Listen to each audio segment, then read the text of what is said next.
Hello बच्चों, आइए solve करते हैं इस क्वेश्चन को। क्वेश्चन देखिए, पैराग्राफ के फॉर्म में है और ये पैराग्राफ जो है हम इससे प्रीवियस क्वेश्चन में डिस्कस कर चुके हैं कि कंपाउंड ए, बी और सी क्या होते हैं। तो जो हमारा कंपाउंड ए था वो बेटा था सोडियम बोरोहाइड्राइड NaBH4। ए हमने फाइंड किया था बेटा सोडियम बोरोहाइड्राइड NaBH4, ठीक है बेटा। और जो हमारा कंपाउंड बी आया था वो डाइबोरेन आया था, B2H6 डाइबोरेन। और जो हमारा कंपाउंड सी था बेटा वो बोरिक एसिड था H3BO3। चलिए बेटा क्वेश्चन की ओर चलते हैं।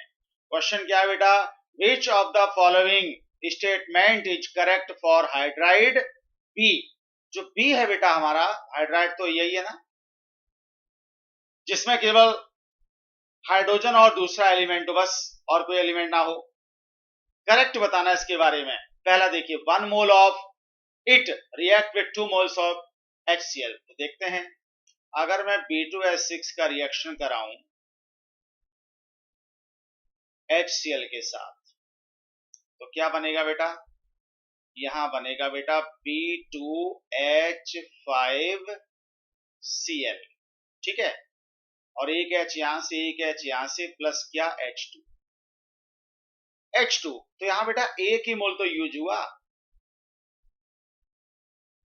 1 मोल डाइबोरेन का 1 मोल ही HCl कंज्यूम कर रहा है और यहां क्या लिखा है 2 मोल HCl। तो ये स्टेटमेंट बेटा रॉन्ग हो गया, हमें बताना है करेक्ट, ठीक है। चलो दूसरा देखो, it reacts with excess of ammonia at low temperature to form an ionic compound. ये बात बेटा सही है। तो डाइबोरेन का बेटा जब रिएक्शन होता है अमोनिया की एक्सिस के साथ, डाइबोरेन प्लस अमोनिया एक्सिस में, एक्सिस ऑफ अमोनिया लेते हैं और टेम्परेचर बेटा लो होता है।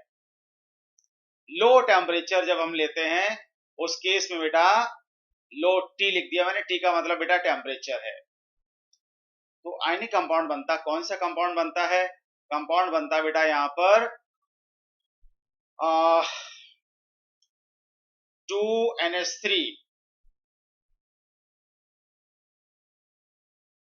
BH3 whole twice. इसको मैं ऐसे लिख सकता हूं BH3, या चलो ऐसे कर देता हूं BH2 dot 2NH3 whole twice, और इसका कर दिया मैंने पॉजिटिव चार्ज, ठीक है बेटा।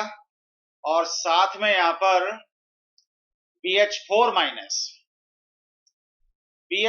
माइनस, ये बेटा आयनिक कंपाउंड बनता है। NH3, सॉरी ये 2NH3 नहीं है बेटा, यहां पर जब NH3 होल ट्वाइस कर दिया, हाँ तो ये रहेगा बेटा NH3 whole twice BH2 plus, ये कैटायन हो गया, और BH4 माइनस, ये बेटा एनायन हो गया। ये आयनिक कंपाउंड का फॉर्मेशन होता है। तो ये बेटा हमारा ऑप्शन जो बी है वो करेक्ट है।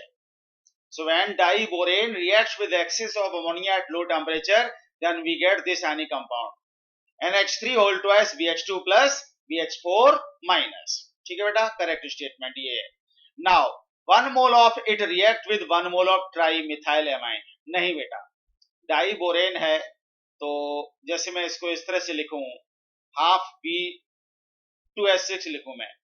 अब या तो मैं लिखूं हाफ B2H6, और हाफ B2H6 को हम लोग कैसे लिख सकते हैं, BH3 भी लिख सकते हैं। तो यहां पर बेटा 2 मोल काम में आते हैं, इसके 2 मोल काम में आते हैं बेटा, समझ रहे ना। तो जैसा ये ऊपर वाला रिएक्शन था बिल्कुल उसी तरह से रिएक्शन यहां पर होगा। तो यहां जो प्रोडक्ट बनेगा बेटा, जैसे ये वाला कैटायन बना था ना BH2 NH3 whole twice plus, उसी तरह से यहां पर बनेगा। जो ट्राइमिथाइल एमाइन है, मतलब ये वाला CH3 होल थ्राइस N एक, और ये रहा हमारा BH2 प्लस, और यहां पर एक और जुड़ेगा ऐसा कोऑर्डिनेट बॉन्ड के थ्रू, इस तरह से NCH3 होल थ्राइस, ये बेटा बनेगा। मतलब क्या हुआ कि ट्राइमिथाइल एमाइन के 2 मोल काम में आएंगे। 1 नहीं काम में आएगा बेटा, 2 मोल यहाँ पर काम में आएंगे। तो ये स्टेटमेंट भी बेटा हमारा थर्ड वाला सी वाला गलत हो गया। लास्ट देखें D, it reacts with methyl alcohol to form a tri methyl compound liberating oxygen gas. नहीं बेटा, ऑक्सीजन नहीं, हाइड्रोजन गैस इवॉल्व होती है। तो B2H6 का रिएक्शन जब आप कराएंगे एल्कोहल के साथ 6 मोल्स ऑफ मिथाइल एल्कोहल, तो बेटा यहां पर बनता है twice BOCH3 whole thrice, OCH3 whole thrice और साथ में H2 gas. H2 gas evolve होती बेटा 6 मोल्स ऑफ H2, समझ गए ना। तो यहां पर क्या बोला, ऑक्सीजन गैस इवॉल्व होती है, जबकि इवॉल्व कौन सी हो रही है बेटा, इवॉल्व हो रही है हाइड्रोजन गैस। यहां देखिए हाइड्रोजन गैस इवॉल्व हो रही है ऑक्सीजन। तो ये स्टेटमेंट बेटा हमारा गलत हो गया। So final answer of this question is option B. Hope you understand. Thank you very much.